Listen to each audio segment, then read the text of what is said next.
1984-2024, l'église des Assemblées de Dieu, Temple Shalom de Tampi, a 40 ans.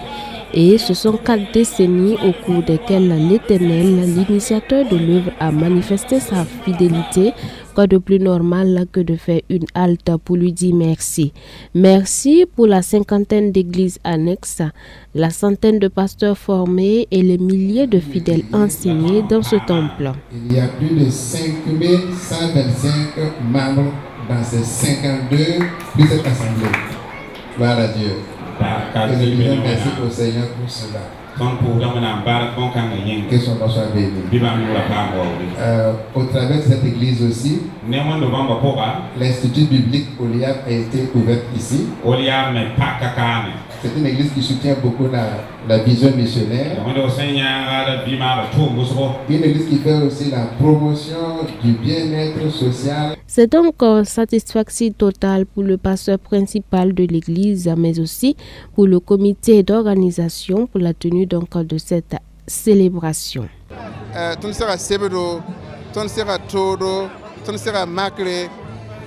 Nous avons rencontré Vanzio-Marie. Personnellement, je suis là, ça fait 16 ans, mais ceux qui étaient avant moi ont aussi rencontré des difficultés. Néanmoins, cela n'a pas empêché l'avancée de l'œuvre.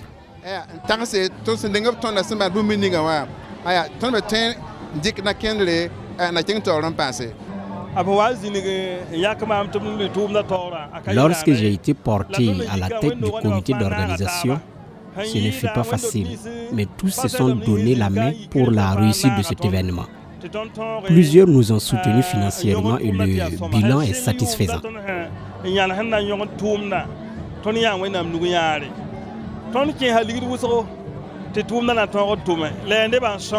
À l'occasion, les pionniers de l'œuvre ont été honorés. Le début n'a pas été du tout facile, mais aujourd'hui, nous rendons grâce à Dieu qui a étendu sa main. J'ai été honorée parce que j'ai été présente depuis les débuts de l'Église jusqu'à aujourd'hui et je pense que c'est ma persévérance qui a été reconnue. Parrain de la célébration et pasteur principal de l'église mère d'où émane le temple Shalom, le docteur Jean-Marie Badiel, orateur du jour, s'est appesanti sur le premier livre du prophète Samuel, le chapitre 7 au verset 12, pour revenir sur l'importance de rendre grâce à Dieu qui nous fait toujours triompher sur les ennemis et les différentes difficultés qui entravent l'expansion de l'évangile. Quand les missionnaires ont apporté la bonne nouvelle ici, si nous écoutons nos grands-parents et nos pères qui ne sont plus, et que nous avons eu l'occasion d'écouter leur histoire, nous savons que ça n'a pas été facile. C'était des difficultés, des souffrances. Et bien voilà,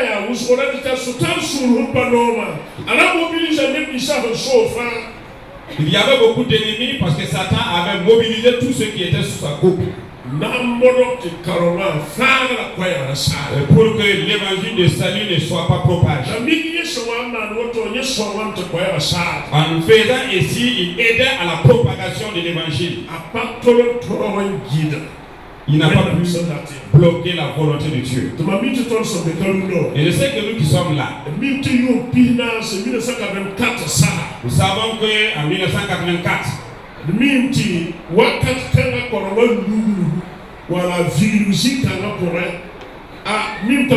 nous savons que l'institution de l'église ici n'a pas été simple. Il y a eu plusieurs empêchements.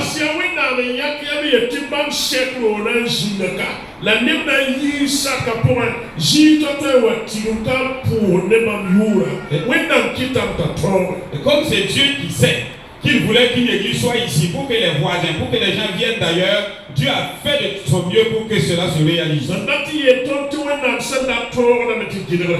veut dire que rien ne peut bloquer la volonté de Dieu. Félicitations et encouragements sont les mots du Conseil général des Assemblées de Dieu du Burkina Faso à travers son secrétaire général qui a par ailleurs encouragé l'Assemblée à maintenir le cap. C'est rendre grâce à Dieu pour le temps que l'Éternel leur a permis d'être sur le terrain et surtout pour le fruit et les résultats qu'ils ont pu obtenir. Ils ont gardé la parole, ils ont marché selon la parole, ils ont obéi au commandement du Seigneur qui nous commande d'aller et de faire des disciples. Et ils ont travaillé à cela. Je ne peux que les féliciter, les encourager pour le travail qui se fait, et également pour ce qui va se faire. Dieu n'a pas changé, sa puissance n'a pas changé, il va les accompagner et ils vont faire encore des exploits. C'est une œuvre aussi saluée par les plus hautes autorités du pays, dans ce sens où les fidèles ne cessent d'élever des prières à Dieu pour le retour de la paix au Burkina Faso.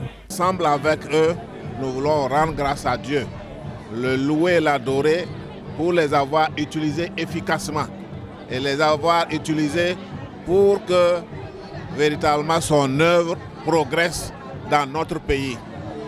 Donc, je voudrais également louer le Seigneur parce qu'au travers de tous les fidèles, nous sommes convaincus que chaque jour, chacun lève la voix vers le Seigneur pour la paix. Allocution, reconnaissance des pionniers, prestations de chantres et divers groupes.